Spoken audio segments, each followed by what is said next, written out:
বাংলায় বাড়বে ঝড় বৃষ্টি, ঘূর্ণিঝড় শক্তি নিয়ে সতর্কবার্তা জারি করলো আলিপুর আবহাওয়া দপ্তর। তবে আর কিছুক্ষণের মধ্যেই পশ্চিমবঙ্গের বেশ কয়েকটি জেলায় কালবৈশাখী ঝড়ের অ্যালার্ট জারি করা হয়েছে। তো বন্ধুরা, কোন কোন জেলায় কালবৈশাখী ঝড়ের অ্যালার্ট রয়েছে, ঘূর্ণিঝড় শক্তি নিয়ে আবহাওয়া দপ্তর কি জানিয়েছে, সমস্ত কিছু আপনাদেরকে এই ভিডিওটিতে একদম ডিটেলসেই জানিয়ে দেব। তো অবশ্যই ভিডিওটিতে আপনারা প্রত্যেকেই প্রথম থেকেই শেষ পর্যন্ত সঙ্গে থাকবেন।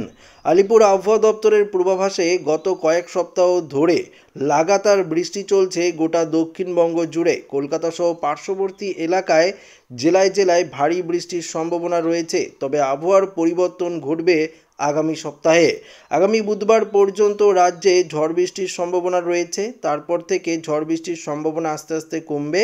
শুক্রবার থেকেই মোটামুটি আকাশ পরিষ্কার হতে শুরু করবে এবং তাপমাত্রা কিছুটা বাড়তে শুরু করবে।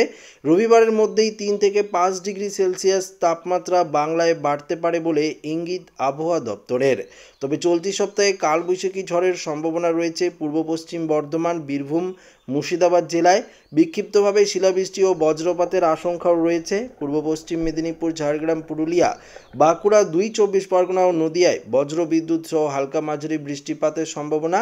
সঙ্গে 40 থেকে 50 কিলোমিটার গতিবেগে দমকা ঝোড়ো হাওয়া বইবে। উত্তরবঙ্গে আগামী মঙ্গলবার পর্যন্ত ঝড় বৃষ্টির সম্ভাবনা রয়েছে। রবিবার কালবৈশাখী ঝড় হতে পারে মালদা ও 2 দিনাজপুরে। বিক্ষিপ্তভাবে শিলাবৃষ্টি ও বজ্রপাতের আশঙ্কাও রয়েছে। বজ্রবিদ্যুৎ সহ বৃষ্টিপাতের সঙ্গে 60 থেকে 70 কিলোমিটার গতিবেগে বইবে দমকা ঝোড়ো হাওয়া। পাশাপাশি দার্জিলিং, জলপাইগুড়ি, আলিপুরদুয়ার, কোচবিহার, কালিম্পংয়ে হালকা থেকে মাঝারি বৃষ্টিপাতের সম্ভাবনা রয়েছে আগামী কয়েকদিন পর্যন্ত।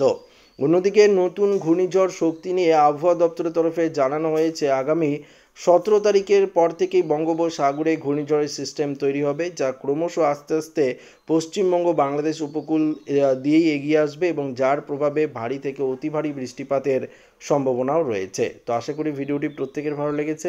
ভিডিওটি ভালো লাগলে লাইক করে আমাদের সাথে শেয়ার করবেন। নতুন থাকলে চ্যানেলটিকে সাবস্ক্রাইব করে নেবেন। ধন্যবাদ।